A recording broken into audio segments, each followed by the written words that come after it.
À Montpellier, un habitant attaque en justice l'arrêté préfectoral qui rend le masque obligatoire. C'est une première en France. La raison, c'est qu'une contrainte financière, la contrainte financière est trop lourde. Une plainte a été déposée donc par son avocat, qu'on retrouve donc en direct. Maître David Guyon, bonjour. Bonjour. Alors, quel est le but donc de cette plainte ? Alors, ce n'est pas une plainte, c'est un recours en référé suspension qui est introduit donc par mon requérant. L'idée, c'est d'obtenir la suspension des effets de l'arrêté préfectoral qui prévoit l'obligation du port du masque dans l'espace public dans certains secteurs de la ville de Montpellier. Et donc, nous avons une audience qui a été programmée pour le 10 septembre. Mais on peut se dire que c'est un peu de mauvaise foi. Vous comprenez bien le besoin sanitaire en France, le masque qui s'impose dans la rue, pas que. D'ailleurs, pourquoi vouloir jouer cette carte du recours ? Alors pourquoi de mauvaise foi? En même temps, ce week-end, on a bien permis donc au Puy du Fou de recevoir 9000 personnes. Pas plus de mauvaise foi aujourd'hui de soutenir que la mesure qui est imposée à mon requérant, nécessairement va lui imposer une contrainte financière importante. C'est un père de famille de 5 enfants. La famille vit essentiellement de minima sociaux et aujourd'hui on leur demande, lorsqu'ils sortent en ville, de pouvoir se procurer des masques en quantité suffisante. Un masque est efficace seulement en quelques heures, donc automatiquement vous êtes obligé d'en changer assez régulièrement. Si vous ne le faites pas, finalement, vous vous auto-contaminez, vous avez ce risque d'auto-contamination et finalement le remède peut paraître pire que le mal. Donc aujourd'hui, nécessairement, cette question financière est importante et elle doit être posée devant les décideurs publics qui prennent des obligations sans prévoir de contrepartie financière pour les publics les plus défavorisés. Mais quel est votre objectif, maître? Qu'est-ce que vous souhaitez? Que l'obligation du port du masque soit abrogée ou alors que le masque soit remboursé, rendu gratuit? Quel est votre objectif? Alors l'objectif, c'est de ramener un petit peu de raison. De raison pourquoi? Puisque chaque fois que vous avez une restriction de liberté, il faut que derrière vous ayez un avantage qui soit procuré par rapport à la restriction de liberté. L'avantage qui est procuré et qui est poursuivi, c'est la santé publique. Le masque aujourd'hui qui est vendu donc en grand public, c'est un masque qui ne vous protège pas si vous êtes contaminé par le virus. Cette information est d'ailleurs relayée sur le site du gouvernement puisqu'il leur indique bien que si vous êtes contaminé, vous devez porter un autre masque. Donc on a des gens qui vont penser qu'ils sont protégés alors qu'en réalité ils ne le sont pas. Vous avez des gens qui vont peut-être moins faire attention aux gestes barrières qui sont importants à mettre en place.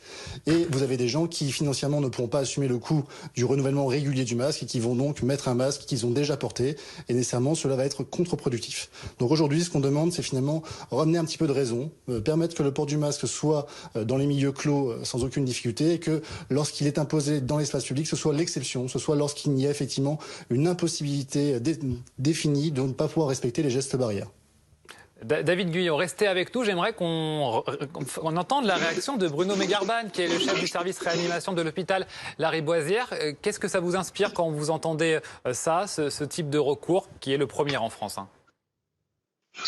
Alors, bon, je ne crois pas que ce soit nécessairement la bonne méthode. Évidemment, je crois que les autorités sanitaires font au mieux pour réduire les risques de contamination. Je souhaiterais en fait faire un petit rappel bref en fait des façons dont on peut se contaminer pour clarifier effectivement toutes ces discussions. Donc il y a tout d'abord la possibilité de se contaminer par contact, qui elle est prévenue parfaitement par le lavage des mains aux solutions hydroalcooliques. À côté de ça, il y a la contamination par les postillons, qui sont des particules de gros diamètre qui généralement tombent rapidement lorsqu'on les émet en parlant ou en toussant. Et donc en fait, il faut ici une proximité de 1 à 2 mètres avec la personne pour pouvoir lui projeter le postillon directement sur ses voies respiratoires. Enfin, le troisième mode, c'est la transmission par les aérosols. Ce sont des particules beaucoup plus fines qui peuvent rester en suspension dans l'air, mais il faut savoir que ce mode a essentiellement été objectivé dans les chambres de patients, c'est-à-dire dans des lieux très confinés, fermés. Ce mode est beaucoup plus discuté, évidemment, lorsqu'il s'agit d'air extérieur. Pourquoi? Parce que ces aérosols sont immédiatement dilués, ce qui fait que la charge infectante est très probablement pas suffisante pour entraîner une contamination. D'où, bien sûr, à partir de ces modes de transmission, le fait de préconiser le masque, comme l'a fait le Haut Comité de santé publique, dans tous les lieux clos collectifs, qu'ils soient publics ou privés, et dans les rassemblements en extérieur, lorsqu'il y a une forte densité de personnes. Sorti de là, je crois que la généralisation du port de masque n'apporte pas un intérêt démontré en termes de santé publique. Alors David Guillon, cette réaction du docteur, pour le coup, qui n'est pas spécialiste en droit, mais qui est un spécialiste de santé, si un tas d'habitants fait comme votre client, est-ce qu'on peut s'en sortir avec cette épidémie ? Effectivement, vous l'avez dit, je ne suis pas épidémiologiste, je suis avocat, donc je contacte forcément la juridiction, je parle de droit avec la juridiction. Ce que moi je soutiens, c'est qu'effectivement, il y a matière à débat en ce qui concerne l'obligation du port du masque dans les espaces publics ouverts. Et c'est vraiment la seule question du débat. Donc vraiment, la question est aujourd'hui, est-ce qu'on peut finalement prendre en compte la seule augmentation du nombre de personnes qui est contaminées pour justifier les restrictions de liberté qui sont actuellement mises en place dans certaines communes du sud de la France? Je ne pense pas. Ce qui avait justifié les restrictions de liberté au mois de mars, c'est deux choses. D'une part, l'augmentation du nombre de personnes décédées pour cause de coronavirus. D'autre part, la saturation des services hospitaliers. Aujourd'hui, si vous prenez donc les bulletins d'information quotidiens de l'ARS, on est très loin d'une saturation des services hospitaliers sur le point du département de l'Hérault. Moi, c'est par rapport à ça que je discute, c'est quels sont les nombres de personnes qui sont en réanimation, quels sont les nombres de personnes qui sont en hospitalisation, et par rapport aux places que nous avons dans les hôpitaux, est-ce que ça justifie les restrictions de liberté qui sont portées à l'ensemble des citoyens de Montpellier?